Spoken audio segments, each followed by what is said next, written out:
I visited El Morro National Monument in October of 2021. We'll start out in the Visitor Center. Feel free to pause the video to see the exhibits in greater detail, or skip ahead to the 5-minute mark for the beginning of the Inscription Trail hike.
I'm at El Morro National Monument. I just visited the nice little visitor center, and I'm about to do the hike up to the top of the mesa to see the Pueblan ruins. So they had excavated back in the 1950s, a small part of it.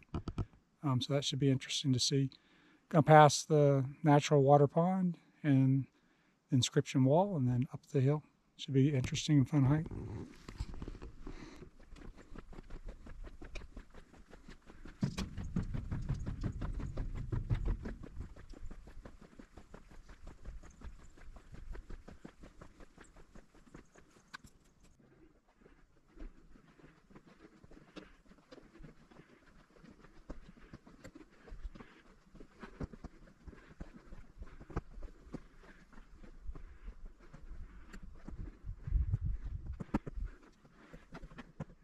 Before the days of interstates and automobiles, the 150-mile journey from Albuquerque to Zuni typically took 9 or 10 days. Imagine the relief travelers must have felt when they reached this shady little oasis after walking or riding a horse for days across mountains, deserts, and lava rocks.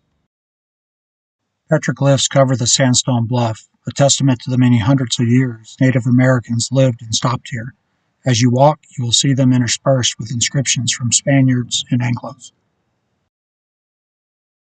E. Penn Long of Baltimore, Maryland, was part of an 1857 Army expedition to find a wagon route from Fort Smith, Arkansas, to the Colorado River. Next inscription is from Peachy Breckinridge, the man responsible for the 25 camels used during the 1857 expedition. After the expedition, he returned to his home state of Virginia, where he fought and died in the Civil War. Next two inscriptions are Spanish, the first one stating, "On the 25th of the month of June of this year, 1709, Roman Garcia Jurado passed through here on the way to Zuni. Mr. Jurado moved to New Mexico as a colonist in 1693 and stayed until his death at the age of 80 in 1760. This inscription states, "Pedro Romero passed through here on the 2nd of August, year of 1751. Notice the petroglyphs, particularly the bighorn sheep and the bear paw. Many petroglyphs depict animals that were once familiar fauna in the region.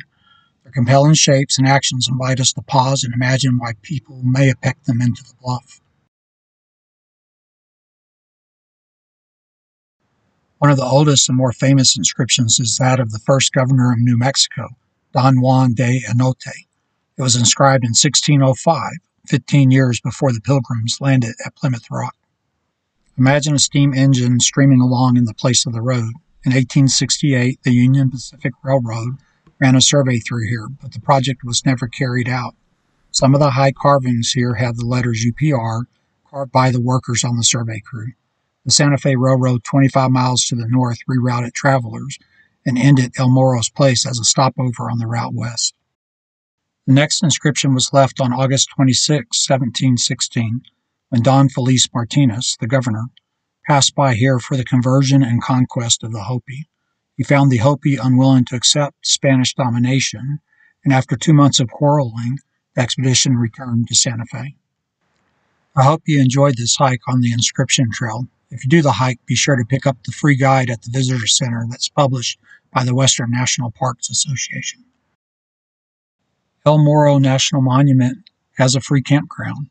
It has 9 primitive campsites suitable for tents and RVs up to 27 foot long. There's 2 pit toilets, and you can stay for free at the campground for up to 14 days per calendar year. I enjoyed my stay, and it was pretty empty when I was there.